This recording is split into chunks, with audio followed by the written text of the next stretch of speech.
Why is creativity so uncomfortable?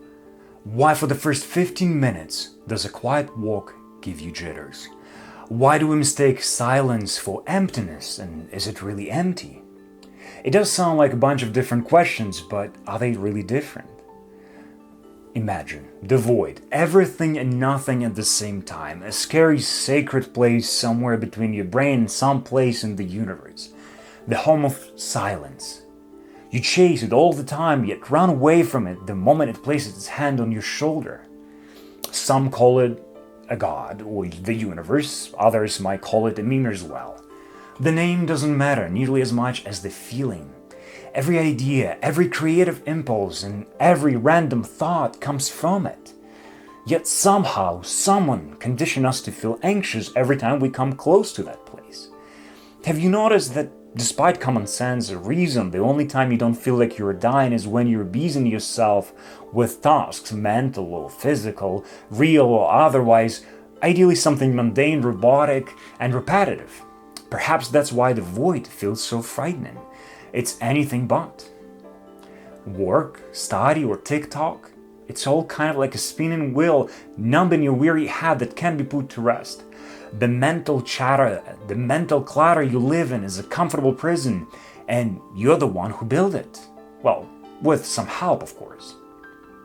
At times, however, a little ray of light pierces through the bars.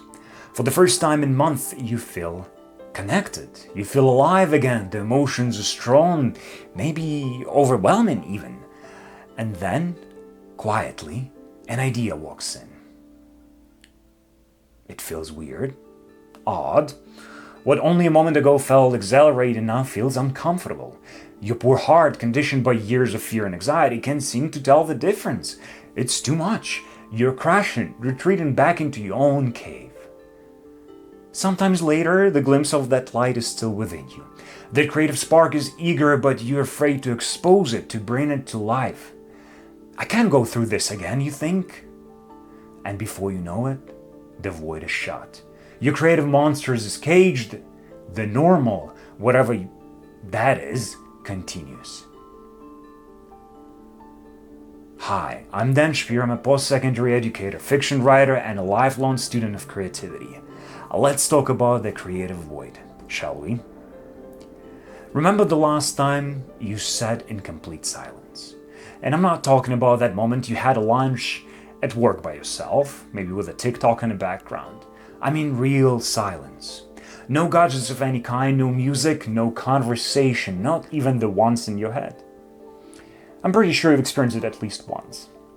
Perhaps it was on the beach in Mexico during one of those rushed 5-day vacations. Or the time you couldn't fall asleep at 2 a.m, standing alone in your kitchen. Or maybe your parents had just left the house and for some reason, not even your favorite video game felt entertaining anymore. At first, nothing really happens. It just feels odd. You used to live in a constant sense of anticipation, mostly of a bad kind. How could you not? But this feels different, and different is unknown, uncomfortable, and unfathomable. I know bad. I've experienced it many times. I know how to deal with it, you think. But this? I can't be ready for this. How can I be ready for nothing? Unpredictable. Yet our monkey brains like predictable. We thrive on the familiar. We anticipate. We control. Your hands shake a little. Your mouth gets dry. You need something to do right now. Or maybe something to think about. Maybe phone, music, a glass of water, anything but this. Yet, for some reason, just for a moment, you hesitate. You let the void take you, if only for a second. Your heart starts racing. You stop mid-yawn, maybe your ears even getting hot, and your eye twitches. A novel, a song, an art piece, you stop feeling the floor with your feet. Those ideas seem to form outside of your head, hid in your mind like electrons who hit the nucleus. It's too much. It's like a wildfire. It spreads through you. And then, suddenly, a mortgage, a job, or schoolwork. You feel the sand beneath your feet again. or the kitchen tile, or that rug in your living room. You cross your feet and scratch them against each other. Sadly, you're back, sedated. A bit shaken, you left with the crumbs of that inspiration. The idea is still there, but it feels strangely mechanical. As if AI wrote it and quietly uploaded it into your brain. So naturally, you try to get back. You force it, you chase it, you will it into existence, work with the rituals, but it doesn't work.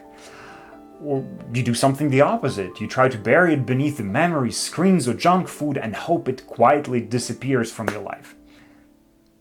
But what if you gave in when it comes? Let those flames roar. What if, despite your parents' best advice, you really did keep your head in those clouds for a while? What if you stay with that chaos just a little longer? What if you let the void speak? What if instead of trying to control it, you simply listened? What if it wasn't there to frighten you, but to create with you? Perhaps the void was never empty. Perhaps it was only waiting for someone willing to stay long enough to listen to it. Thank you for taking a few precious minutes of your time thinking with me. If this video left you with a thought or an idea worth carrying into tomorrow, I would love to see you again next week.